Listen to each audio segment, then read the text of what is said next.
যাকে আমরা মা রূপে পূজা করে থাকি উত্তর ২৪ পরগনার এক কোণেই তাকেই পুজো করা হয় কন্যা রূপে ব্রহ্মময়ী নামে।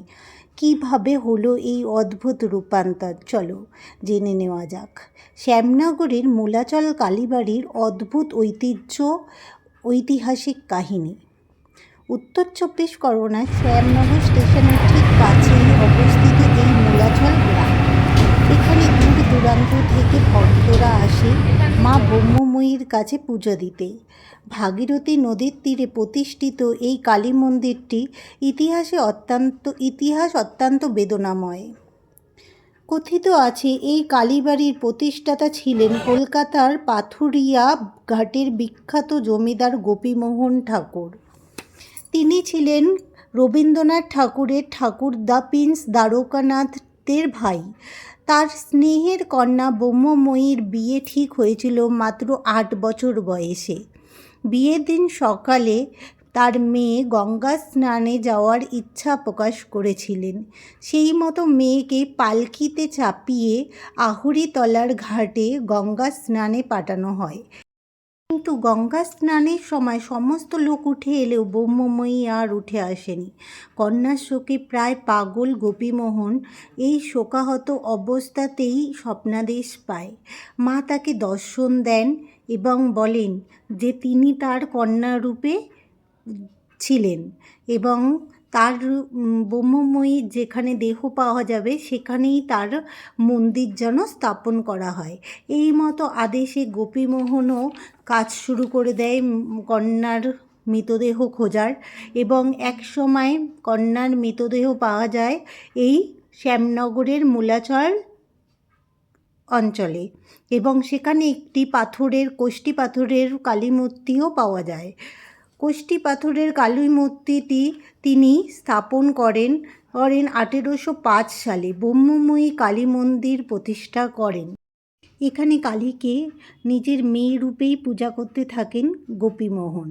মন্দিরের দুদিকে ৬টি শিব মন্দির প্রতিষ্ঠা করেন এবং শেষের শিবগুলো অন্য শিবের তুলনায় আকারে অনেকটাই বড়। মন্দিরটি রত্ন শৈলতে নির্মিত। এই কথাও প্রচলিত রয়েছে যে দেবী এই মন্দিরে প্রথমে দক্ষিণমুখী ছিলেন। সাধক রামপ্রসাদ সেন একবার গঙ্গায় চেপে বাড়ি হালিশহরে যাচ্ছিলেন আর যাওয়ার পথে গান গাইছিলেন।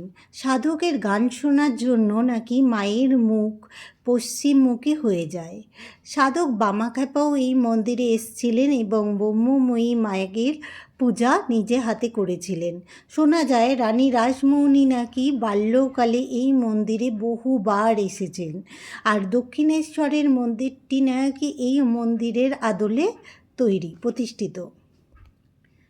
প্রতি বছর পৌষ মাসে মন্দিরের সামনে বিশাল মেলা হয়। এছাড়াও কথিত রয়েছে যে এখানে জোড়া মূল্য দিয়ে পুজো দেওয়ার রেওয়াজ রয়েছে। এছাড়াও প্রতিদিন প্রচুর বিবাহ এখানে হয়ে থাকে। এটা কিন্তু প্রত্যেকে মনে করেন যে এটি একটি পুণ্যস্থান। এখানে ভীষণ জাগ্রত মন্দির হিসাবে প্রতিষ্ঠিত রয়েছে। সবাই ভীষণ পছন্দ করে এই মন্দিরটা আর এই মায়ের মূর্তি। কথিত রয়েছে মার কাছে যদি স্বচ্ছ মন থেকে কিছু চাও তাহলে মা কিন্তু কোনোভাবেই ফিরিয়ে দেয় না। এখানে অনেকেই আসে নিজেদের প্রথম জীবন শুরু করার আগে। এই দেখো একটা বোনকে দেখাবো কি সুন্দরভাবে সেজে এসছে, ওর নতুন জীবন শুরু করবে। তো অনেকেই বিয়ের জন্য এখানে আসে।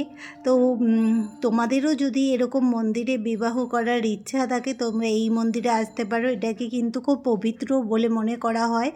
গঙ্গার ধারে অবস্থিত এই মন্দিরটি ভীষণ পবিত্র এবং ভীষণ জাগ্রত একটি মন্দির। এখানে কিন্তু প্রত্যেক দিন এরকম লক্ষ লক্ষ মানুষ আসে এই মন্দিরটি এই মাকে দর্শন করার জন্য এবং নিজেদের মনস্কামনা চাওয়ার জন্য। তো ভিডিওটা যদি তোমাদের ভালো লেগে থাকে তো অবশ্যই লাইক ও সাবস্ক্রাইব করে দিও আর পাশে থাকা বেল আইকনটা ক্লিক করে দিও যাতে নতুন নতুন ভিডিওগুলো সবার আগে তোমরা দেখতে পারো। তো একদিন বিকেল বলো বা সকাল বলো যে কোনো সময় তোমরা চলে আসতে পারো এই মন্দিরে।